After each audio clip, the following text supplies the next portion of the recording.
Record 36, Side 1. Lesson number 36. The 36th lesson. Practical section. The English-speaking countries. 1. The United States of America. The language you have been studying for almost 9 months is spoken in many parts of the world, not simply as a second or auxiliary language, but as the principal one.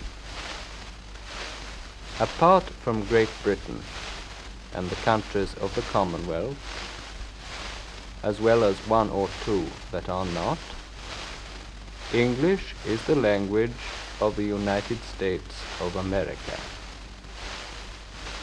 Today, this is one of the most important and probably most fully developed countries in the whole world.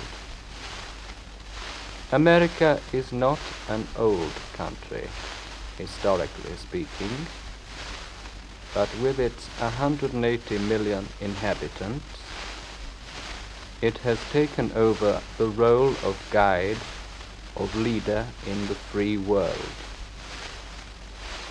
There is no room in a short lesson like this to do more than relate a few facts about this great country, and our conversation on the Commonwealth countries can certainly not be considered in the same talk.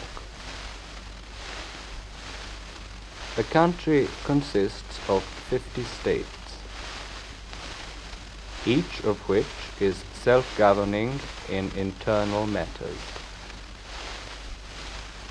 The District of Columbia, however, contains the federal capital of the United States, Washington, which is the seat of the national government and the official residence of the President, who is elected every 4 years.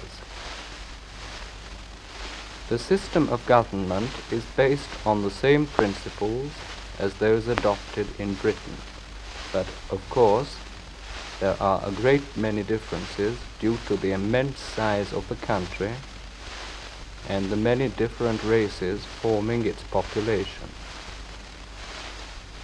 It stretches for over 2,000 miles from east to west, and well over 1,000 from north to south. Each state has an elected governor who is the head of the internal administration. At the same time, 2 senators, elected by the people of each state, go to Washington and sit in the Senate. Senators are elected for a period of 6 years and have each 1 vote. Representatives, who are elected for 2 years, sit in the House of Representatives, and their number varies from state to state, as they are elected according to population. The principal cities are household words in even the remotest parts of the globe, and one can but mention a few.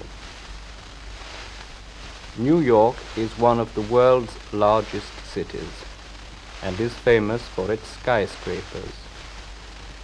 The Empire State Building, with its 102 stories, is the tallest building in the world. Manhattan, Brooklyn, Fifth Avenue, Times Square, and many other names that have become familiar through the cinema. Chicago is the 2nd largest city of the United States, in the center of the Middle West, and stands at the southern end of Lake Michigan. It is a great railway center, and naturally has many heavy industries, since coal, iron and timber are plentiful. close at hand. The packing of meat is the largest industry, and tinned, or as Americans say, canned meat, goes out from Chicago to all the countries of the world. There are a few more cities, like Philadelphia, Los Angeles, Detroit, and probably Baltimore and Cleveland, that have populations of over 1 million.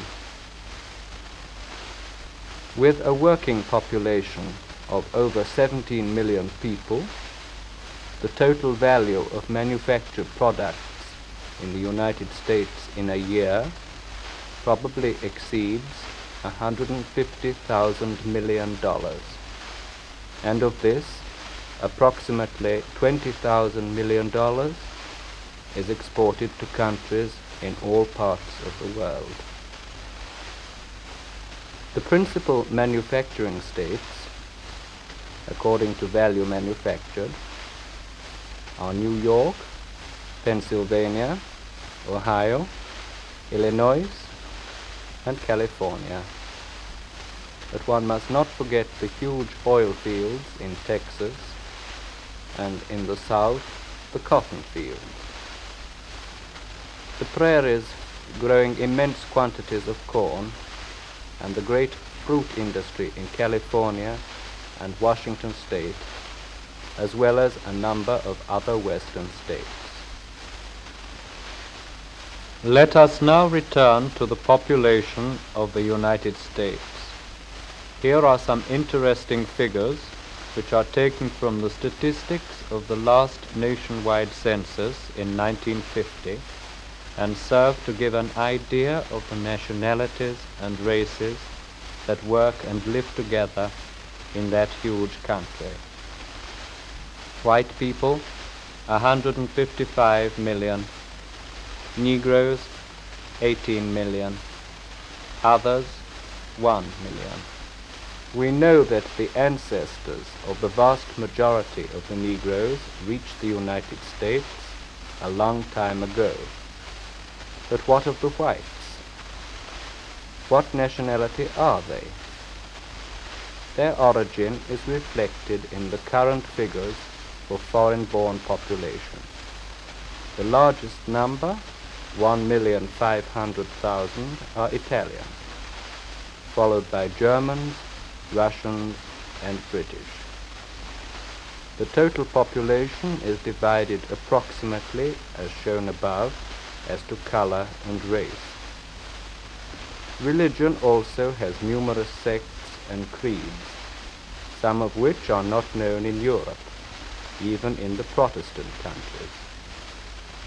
The largest single religious denomination is Roman Catholic, 36 million, followed by the Baptists, 24 million, and the Methodists, 17 million. It is a country of mixed languages, mixed colors, races, and religions. Side 2, Grammatical section. To do and to make. These two verbs give foreign students a great deal of trouble, partly because they are complex and have numerous uses, but often because they are taught as if there were merely a fundamental difference separating them. To do means to carry out an action in a general sense. To make means to do something in a material sense. This division or separation is useful so far as it goes, but there are so many idiomatic uses of the two verbs that this fundamental truth loses some of its apparent importance. We shall not consider here any of the uses of to do as an auxiliary verb. What are you doing? What are you making? The first example is a question which shows that the questioner has no idea of the other's present activity. The second indicates that he sees or is aware that something is being created or constructed, but is not able to say what it is. What do you do in the evenings? How do you do? This last example is commonly used when two people are introduced to each other. Both say, "How do you do?" and no answer is expected. This is formal. More sociable and sincere forms of introduction, showing warmth of feeling, are common, such as, "Pleased to meet you," "Very glad to make your acquaintance," "It's a pleasure." Let us look at a number of idiomatic forms using to do. He never does ill to anybody. I always do my duty, but if I can do a kindness beyond my duty, I'm always pleased to do so. We spent the morning doing a translation into English. To do justice is very difficult on some occasions. To do meaning enough. That will do, thank you. The books were all he had to offer. Will they do? Although it isn't what I wanted, we shall make it do. The verb to make, as a principal verb, has perhaps a wider variety of uses than to do. So let us consider them one at a time. To make plus accusative usually has a material sense. He is making a boat in his spare time, and his brother is making progress with his swimming. People who make an effort usually have more success than those who don't. He wanted to make money, so he went abroad. The ambassador made a speech in which he thanked the mayor for making him so welcome. Making mistakes would be a good way to learn if only we were intelligent enough to remember the lesson. Other examples which are often met are to make a promise, to make a present, to make a choice, to make friends with, to make war, to make peace. Another important construction using to make is when it is followed by the accusative and the infinitive without to, and means to oblige to persuade, or to compel. The teacher made him stand in the corner. I should have made John go to school. He wasn't really unwell. Don't make me laugh. It is perhaps more usual to find get used, followed by the infinitive with to, in the sense of persuasion.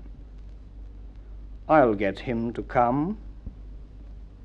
The children got their father to take them to the cinema, though he had wanted to go to the football match.